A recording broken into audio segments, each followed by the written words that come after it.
Welcome to Group 1 aspirants. Today we are going to learn about the nuclear energy. So before going to nuclear energy, let me give you a simple introduction to this. We all know that negative energy charged particles, positively charged particles attract each other, right? This is one thing that, so it will attract each other. So this is what is going to happen. And we all know that the positively charged particles, two positively charged particles will actually repel each other, right? So this is the case. We know that negatively charged means it is electron. What is that? It's electron.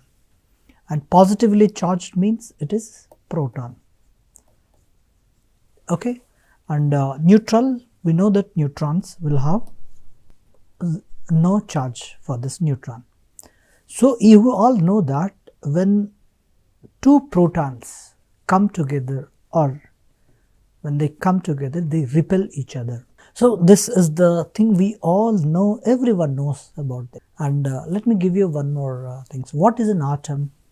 We all know that atom is it looks like something like this. Let us take an imaginary atom. So every atom consists of a nucleus. What it is? Nucleus. So around the nucleus, we all know that the electrons will revolve. So electrons revolve around the nucleus. And the nucleus consists of what? Nucleus consists of protons and neutrons, isn't it? This is a very clearly everyone knows this. Now my question is, if two protons repel each other, then how these two protons are together in this place? That is an important thing that we need to understand. How? What are the forces that are actually binding these protons together in this tiny place called nucleus? So right? So if these two repel each other, but they are kept together by a huge force, something bigger force. So what is that big force is called? So that big force is called nuclear forces. This forces is called nuclear forces, isn't it? So these nuclear forces will actually keep these protons and neutrons together in this particular place called nucleus. Now let me give you one more this thing. So when you break this nucleus into two or more, what happens? What should happen? Since two protons are kept together by force, if you break these two protons separately, if you separate these two protons, obviously it might release the energy, right? This is one aspect that we should understand. So it would release the energy. That is a clear thing. So what I would like to say here is, if there are protons out there, let us take 238 protons are there in a nucleus. Okay. Out of this 248, I will divide this into two parts. One is, let me give you 164, something like that. So it's how much? 8 and then 12 and 3. Okay, 100. Sorry, it's not 100. I'll take 208 divided by 2, that it gives 1 and 9. So 119 plus 119 will actually gives you two nucleuses. One nucleus 119 and another nucleus 119. What I would like to say here is, if you have taken 238 protons are kept in one place in a one nucleus with huge force, And these 238 protons are now divided into two parts, 119 plus 119. This is an imaginary thing, just I am trying to build you a concept. So if I do this, what actually happens here is the energy that is binding these protons are actually released. So that energy will be released into the outside, right? So that is the one thing that I would like to say. And then another thing is, we all know that Einstein and Einstein's formula, that is E is equal to mc square. M is nothing but actually a delta M, which actually say what actually this formula says is, this formula tells us the mass is actually converted into energy. What actually this says, mass will be converted into energy. So which means if a mass, some mass is lost, and then the last mass will be converted into energy. So if you break this, we are talking about this breaking, if you break this, then there may be a loss of some sort of protons, some sort of neutrons might lose here. So that last mass is actually can be converted into energy. So that energy is also called E is equal, that is E is equal to mc square formula. With this we can say this.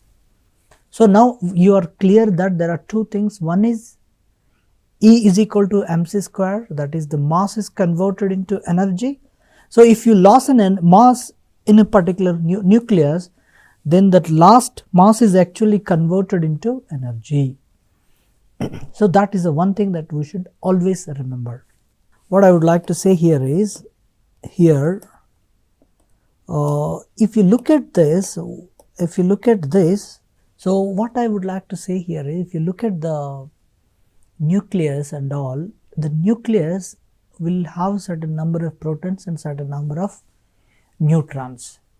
So if you calculate the masses of each neutron in that nucleus, and if you calculate the mass of each proton mass and you combine these together, that mass will be higher than the nucleus mass.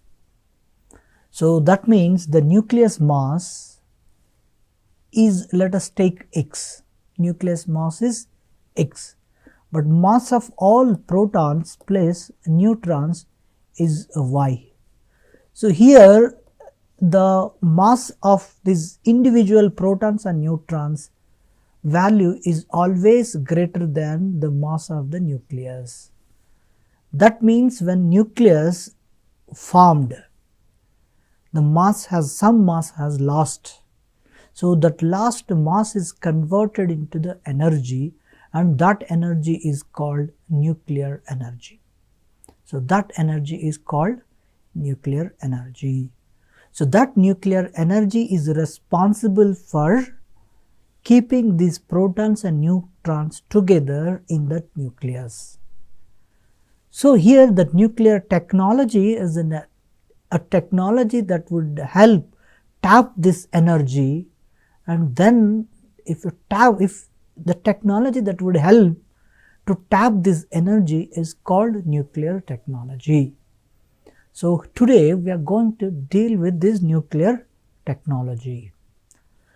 So India is the only developing nation to have indigenously developed, demonstrated and deployed nuclear reactors for electricity generation.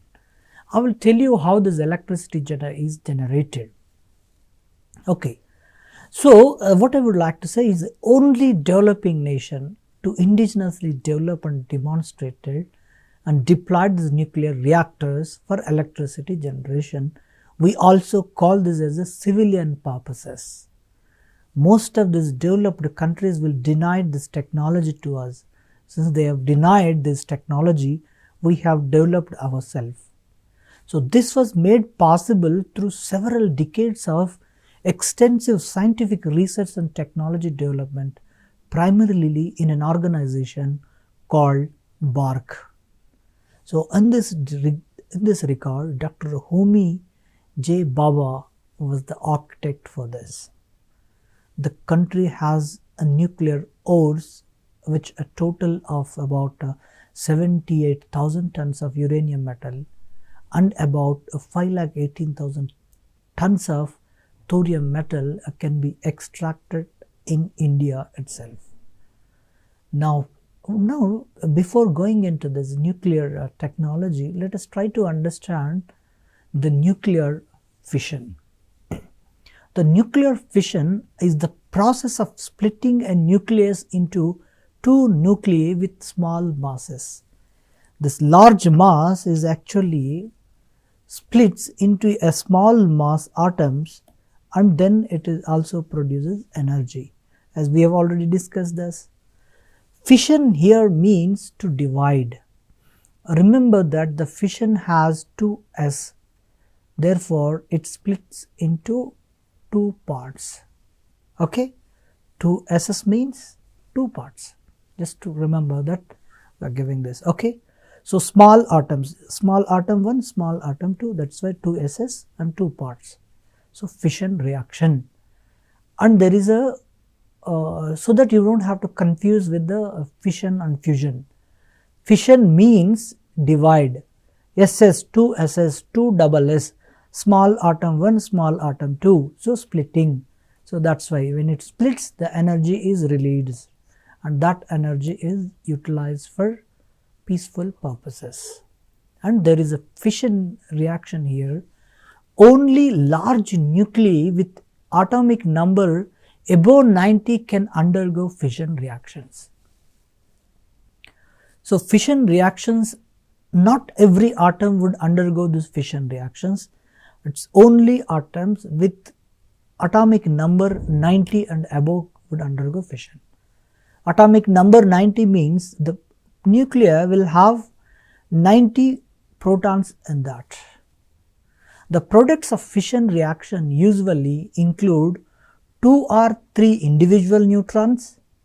The total mass of the product is somewhat less than the mass of this uranium-235. We all know that very famous thing, uranium-235 is the fissile material. So when this fissile material, uranium-235 will undergo this fission reaction, and it will produce 2 products. So in this 2 or 3 individual neutrons also. Okay, it may be 2 or it may be 3. So why I am calling 2 or 3 is it is in between 2 or 3. That is why it is called 2 or 3. Here if you look at this, low speed neutron, when this low speed neutron is captured by the nucleus, that means when a nucleus is hit by another neutron, then that neutron will actually splits into 2 particles, 2 small size atoms, and then it also releases 3 neutrons. It also releases 3 neutrons. So these, it may be 3 or it may be 2, is anywhere between 2 or 3. So these 3 released neutrons will actually again hit another neutron of uranium-235. So that means if a single neutron helps to split a single nucleus, and then another 3 more nucleuses will be split by this. So 1 will become 3, and 3 become 9, and 9 become 27, like that. So that means if you start this reaction by 1 neutron and 1 nucleus, splitting 1 nucleus, then it will actually create a chain reaction on this. Chain reaction on this. So this chain reaction will actually, so if you start this, it will actually create a chain of reactions for this. So the chain of reactions are uncontrollable, because each a small 1 gram nucleus, 1 gram of uranium will consist of millions of atoms in that, right? So it will create a chain of reaction which will not be controllable. So if it is not controllable, it actually releases huge energy, right? So that reaction is called chain reaction. So a chain reaction is an ongoing series of fission reactions. The billions of reactions occur each second in a chain reaction. As we were talking about that, one neutron colliding one nucleus, and this one nucleus will produce another 3 neutrons, and these 3 neutrons will produce another, each neutron will produce another 3. It is like that, like 1 and then 3 and then 9 and then 27, like that it will actually keep producing. So this is called a chain reaction. A neutron is about to hit this nucleus of a, here you see here, a neutron is about to hit the nucleus of a uranium atom here. So this one. So once this is hit, it actually releases energy as well as 2 more atoms, and these released neutrons again hit another atoms, and these atoms again it will create another 3 more like this. So like that it continues. The billions of reactions occur in each second in this chain reaction. Okay. So on the earth, nuclear fission reactions take place in nuclear reactors. So this reaction will actually take place in the reactors. So the reactor would look like this. So which in these nuclear reactors, what we need to do is we need to control this chain reaction so that we can generate electricity. What we have to do is, see this chain reaction, if chain reaction continues like that, it generates huge energy. That huge energy, we cannot control that energy, obviously it will burst. So if it bursts, that we cannot, it's not possible for us. But if you control that chain reaction in a specific manner, then you tap that energy so that that energy is used for electricity generation. Okay, this uncontrolled chain reactions takes place during the explosion of an atomic bomb. We all know that this is a simple example. If uncontrolled, if the reaction is not controlled, it will explode like a atomic bomb. We all know that atomic bomb actually runs on this principle itself. So we all know that kind of danger thing that it can create if it is uncontrolled chain reaction. So what you need to do is you need to control this chain reaction. So it's good, sir, we will control this chain reaction. So then what are the products of these fission reactions? What are the products that comes out of this? The products of these nuclear fission reactions are radioactive. But energy released from these reactions is less harmful to the environment than the use of fossil fuels, that you have to remember this.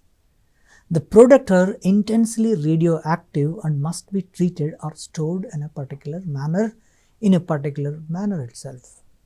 So radioactive materials, that are products that are generated in this fission reaction, are stored carefully. Treated, stored carefully. That you need to remember this. You know, one decay time, that is decay time is like a 7,30,218 years. So that means a nuclear with the decay time, that is off life period. Let's not get into that, but off life period is a very high for certain radioactive materials. So, and there is another important reaction called nuclear fusion. So nuclear fission is the combining of 2 nuclei with low masses to form the one nucleus of large mass. The nuclear fusion reactions are also called thermonuclear reactions. What is called thermonuclear reactions?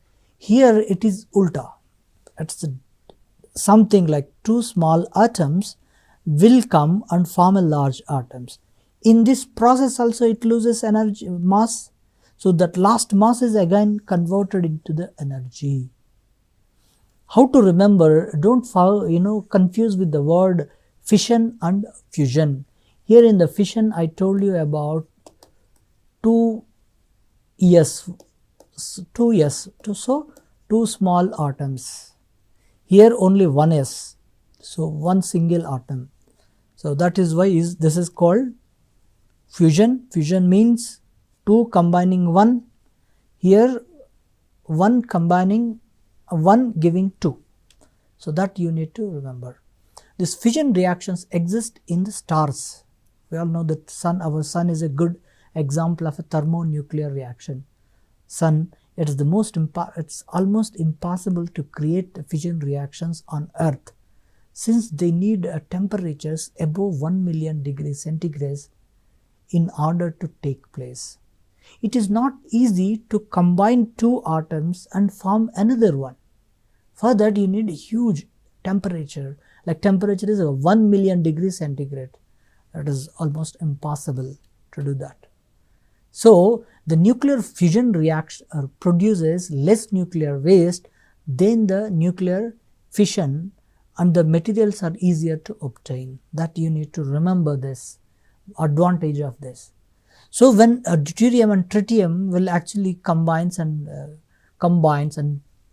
together, and it actually gives helium and neutron. Helium and neutron, or we all know that helium is a very not harmful material, right? Not harmful. It's not at all harmful. But in the fission reaction, the products are radioactive in nature. But here it is not that. That you need to remember this. And here the mass of this deuterium and tritium combined together is higher than the helium and neutron atom. So that means some energy has lost, some mass has lost here. So what is that mass? Last mass is converted into energy with the help of this formula. So that you need to remember. So only large nuclei with atomic number above 90 can undergo fission reactions. We have learned this. So the products of this fission reaction usually include 2 or 3 individual neutrons. The total mass of the product is somewhat less than that mass of this uranium-235. We all know that.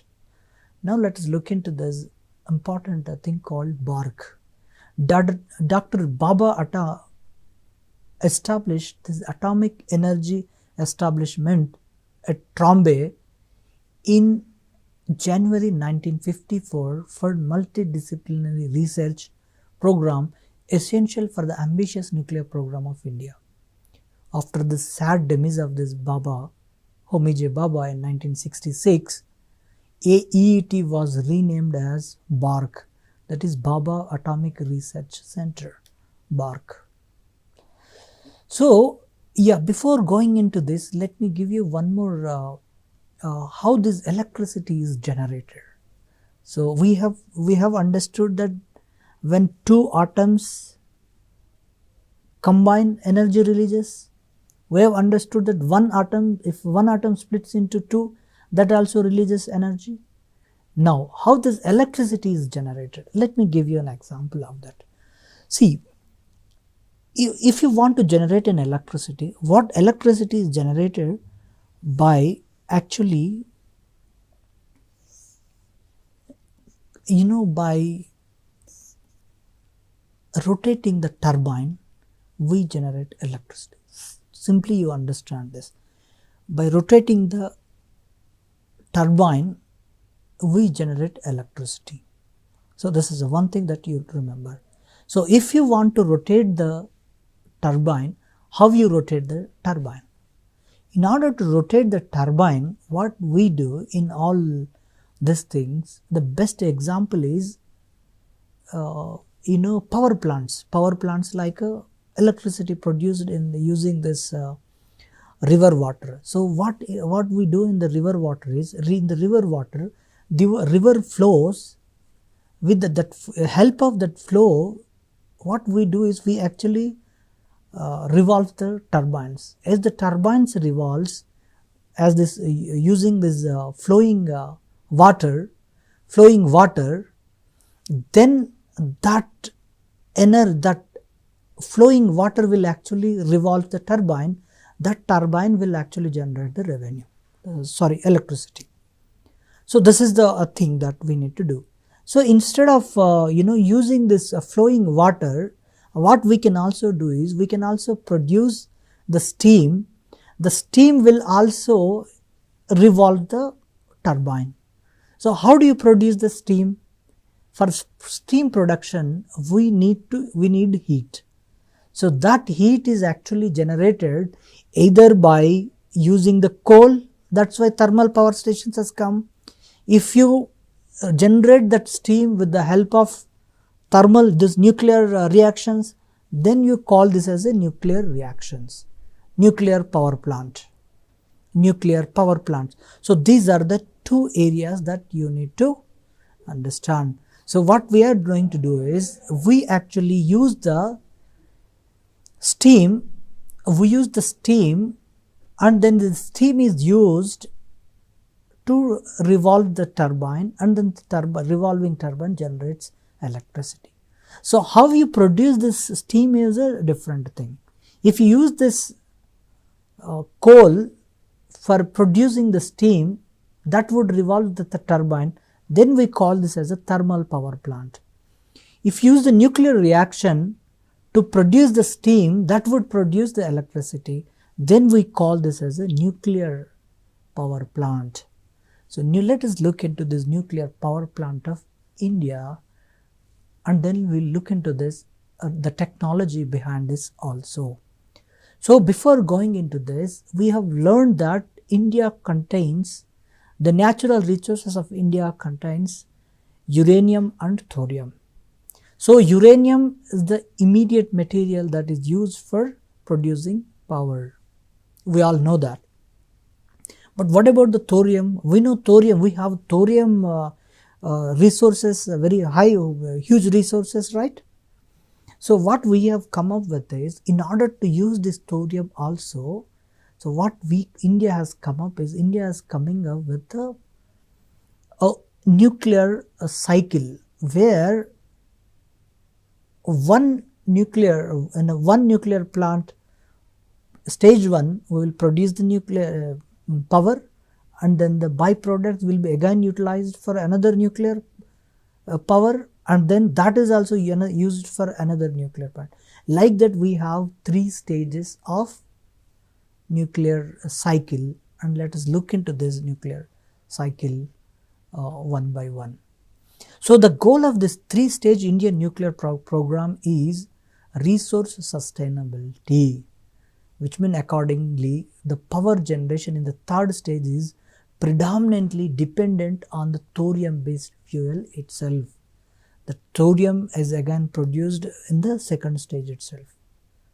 So this is in the first stage, stage 1, we will use this pressurized hot water reactors, that is called PHWR, and then we will use in the 2nd stage, we will use FBTR, that is fast breeder reactors, and then advanced heavy water reactors. These are the reactors that we use in various stages. We will learn one by one about all these things individually. Okay, here you can see in this stage 1 we will be using natural uranium, and the uranium fueled